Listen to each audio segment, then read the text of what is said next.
All right, ladies and gentlemen, welcome back. It's another Wednesday. It's Mhm. another 11 a.m. somewhere in the world. Definitely here in Europe right now. I got beautiful questions today. I think it's gonna be a lot about feet now. No, not the kind of feet that you're thinking about. Everybody has access, not only fans. Hi. Um, Last week, talking about the hip, we already touched on the foot, but today we want to dive a little bit deeper. What is your stance on how to train your feet? Yeah, so I go with the Beatles. And they said, let it be. Don't train your foot. All right. So I'm spending a lot of time explaining the foot and how it works and what it needs. But at the end of the day, there's no additional work needed for your feet for them to function properly. All right. There's no, okay, everything that I'm saying from now on is take it with a grain of salt. And if you have unlimited time, do whatever you want. If you have restricted time, you have to eliminate stuff that's not necessary.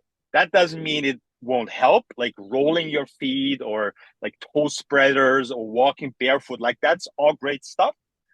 My from my point of view and from where I'm coming from is okay. I have like 2 or 3 hours a week maximum to get your body fixed, straight, strong, and beautiful. And with that limited time capacity and that time constraint, I'm trying to get rid of everything that's not fucking necessary. All right. So that's the intro to the feet. So let them be. What does that mean? The foot needs two things and two things only. The first one is it needs heavy loading. That means your foot has this. This is an arch. So whenever that foot gets loaded heavily, it kind of presses the arch onto the ground, which is beautiful. That's one part of the solution. And the other part is using that arch of your foot as a spring. That's walking, running, sprinting, everything that you do when you move your feet without additional weight on it. So those are the two main functions that we need to train. If there's an imbalance between those two, that means your feet get stuck. Stuck means whether that's your plantar fasciitis, that's what it's called, whatever the sole of your foot when it gets tight, when toes are starting to move, when you're displacing bones in your foot, that's all a as we say in math, a consequential error of not doing those two things balanced. All right, it's not rocket science. You just have to load your foot with as little cushion underneath it as possible, and run, walk, sprint. That's it. So that's the those are the main functions of your foot that we need to train. But we don't train that like separately. This is not okay. I'll take 10 minutes to train my foot now. No, no, no. This is the difference between the hip and the shoulder. The hip meaning glutes first, neutral hip first.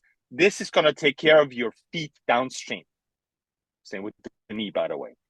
So that means once you focus on neutral hips with glutes engaged, that means you're going to help your knee. That means you're going to help your ankle. That means you're going to help your foot.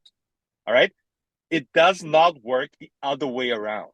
Just because you work on your foot is not going to fix your hips, right? It's going to make your foot better, maybe a little looser or less tight or whatever you call it. And again, do it if you have unlimited time, right? Roll your feet, roll your calves. That's all beautiful.